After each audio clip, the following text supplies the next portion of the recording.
आज आमे बनेबा गाँ मानकरे बना जाउथबा मसला दिया छतु भजा। कुट्टारे फुटुथबा छतु को आमे बहुत बार खाइचे।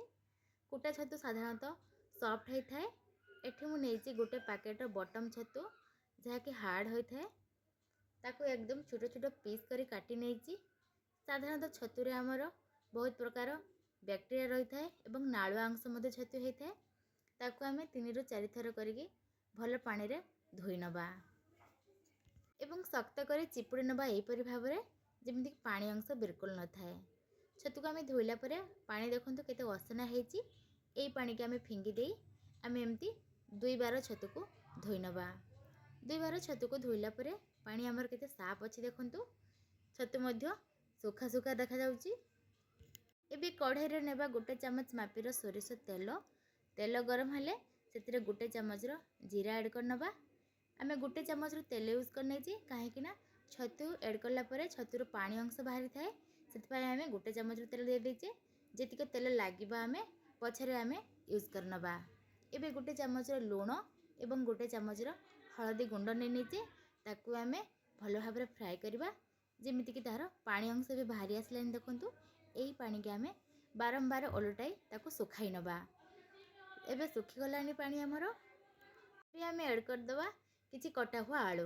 एठी मैं गोटे छोट आलू को छोट छोट पीस करी काटी नेइची एवं तादेर आमे ऐड करनबा। छतु जेमती भाजी आसिले तार क्वांटिटी कम हो जाए तार क्वांटिटी बढ़िया पाई मुझे किछि आलू नै नेइची। एबे तादेर ऐड करनबा कटा हुआ किछि प्याज।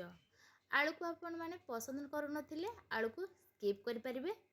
आलू मध्य छतु भाजार बहुत सुंदर टेस्ट आनी थाए। एबे आलू प्याज भल भाव में 2-3 मिनट पाई भल से गोळै नबा। एबे आमे गोटे चामच बटा हुआ सोरिष को ऐड करनबा एवं गोटे चामच बेसन को ऐड करनबा। जेहेतु आमे मसला दिया छतु भजा करूचे से आमे सोरिष एवं बेसन दुईटी जाक व्यवहार करले हाल्का छतु एमती भाजिले से टेस्ट आसी न थाए।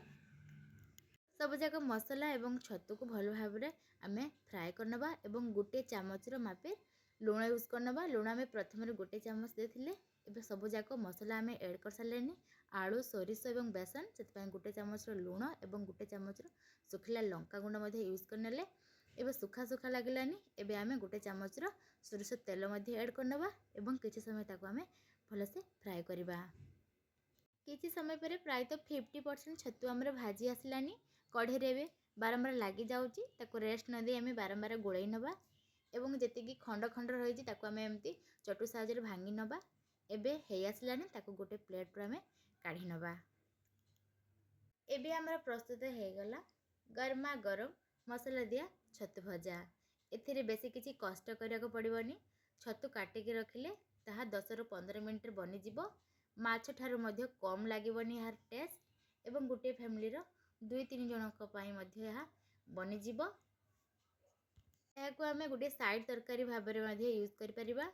पखाला भात किबा गरम गरम भातर मध्य याको आमे खाई परिबा। एबे मु गोटे प्याज एवं किछि धनिया पत्र ताको गार्निशिंग कर नेछि एवं सर्व कर देछि गरमा गरम भात सह छतु भजा। आपण माने भी थरे एमती निश्चय ट्राए करंतु एवं काहाको छतु भजा पसंद कमेंट माध्यम निश्चय जणातु।